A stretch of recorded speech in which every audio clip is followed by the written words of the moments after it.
We'll move next to USC and Oregon. On this matchup, so I played the Oregon under last weekend, pretty much Iowa unders last two podcasts, and that's a gift that's kept on giving so far. When Iowa's been in the spotlight, they've played low scoring games, not able to win many of them, unfortunately, for if you're an Iowa fan.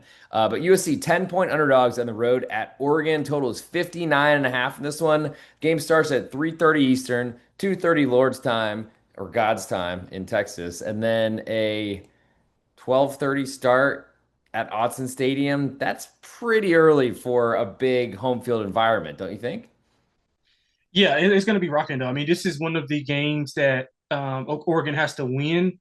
So the odds indicate that they are pretty safe to get in, but they have a tall task. I mean, USC's, I mean, the point spread indicates that it's going to be pretty easy, but I don't think it'll be that easy.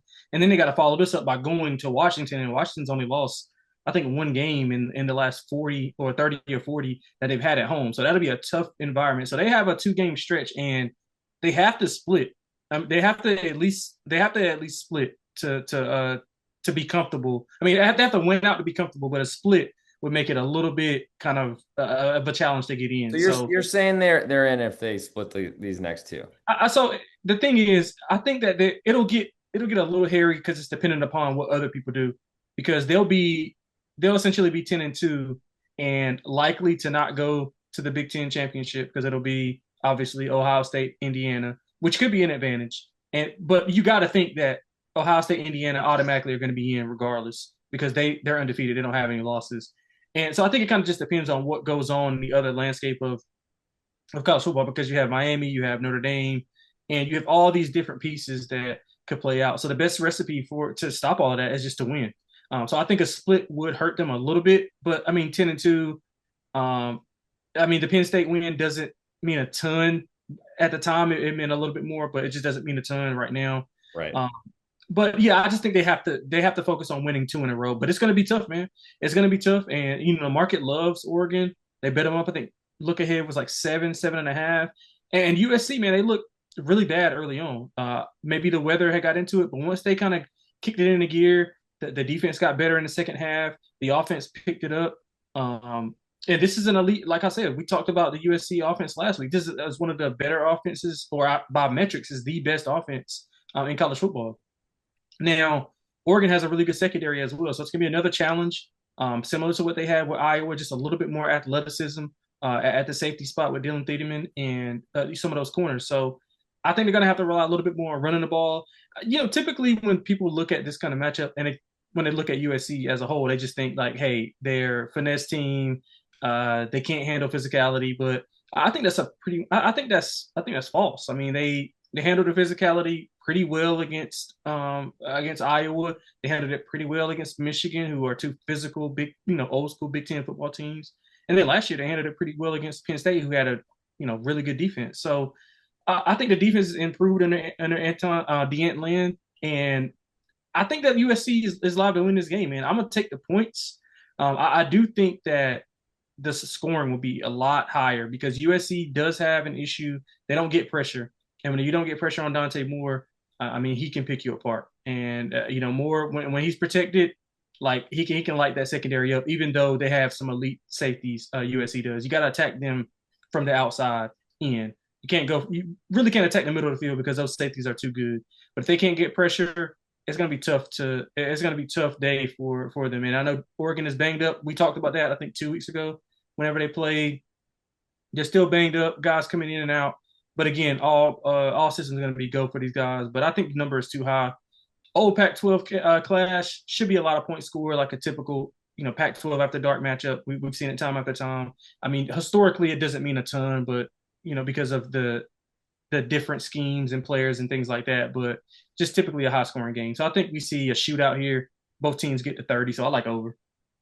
So this is not a truck stop conference game, though I'm not sure that Autzen Stadium, Oregon is that far from a truck stop. But tell me why you think USC are such big underdogs at 10 points. I feel like you said the look ahead was around It's like seven, seven. 7.5. I Yeah. was surprised seeing this number as high as it is.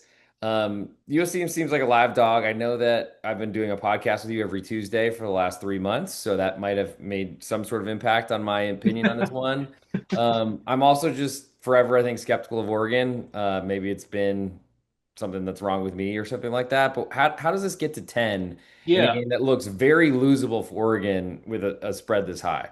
yeah, I didn't understand it either, to be quite honest. I think it's just more so of, a spot play where USC is coming off of that physical game against Iowa. They did not look good in the first half. They did not look good at all, but they kind of got things going in the first half, in the second half, and then Oregon kind of sleptwalked through their game, and they haven't been good for the past like 2 or 3 weeks, or 2 or 3 games, I should say, because they had a bye week, but like they haven't looked the part, and part of that's due to injuries. A lot of that had to do with opponents, and I do think it's gonna be an elite matchup against with Lincoln Riley scheming up the offense, and then you got the staff of what I'm blanking on the coach's name from Oregon. It I forgot is his name. Mark Herzlich. Dan Lanning. Yeah, Lanning. I'm sorry. Yeah, I don't know why I want to call him Dillingham, but yeah, Lanning versus Lincoln is going to be a really good battle because both of those guys are elite at what they do. But I mean, to be honest, I can't answer the question because I don't know how they got to this number. Mine is closer to the open, about 7, 7.5. I mean, it's not going to be. It's not like they're traveling, to unfamiliar territories. They're not going to the East Coast. They're right there. The travel should be fine. The only thing I can think of is that it's going to be really tough to get off the mat after that physical game. The running back, they're gonna have to try to run the ball a little bit, and it's a freshman running back. But excuse me, the USC passing attack, I think they can get the job done. And 10 points, backdoor is wide open. As long as Maiava plays clean, which he's shown the ability to do so against top defenses. This won't be, his first time seeing a good defense. Like he's seen several good defenses on the road. Played well against Illinois. He played well against Iowa.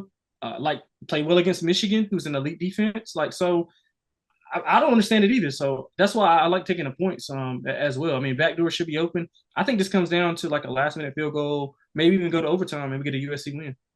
Yeah, and you can't blame the weather because it looks like 10% precipitation on Saturday on the look ahead forecast. Of course, a lot can change from Tuesday to Saturday afternoon, but usually a good indication, and especially after seeing raindrops all over the place in LA last weekend, which was very bizarre. But, I guess God was crying because Shohei Ohtani wasn't playing last weekend or something like that.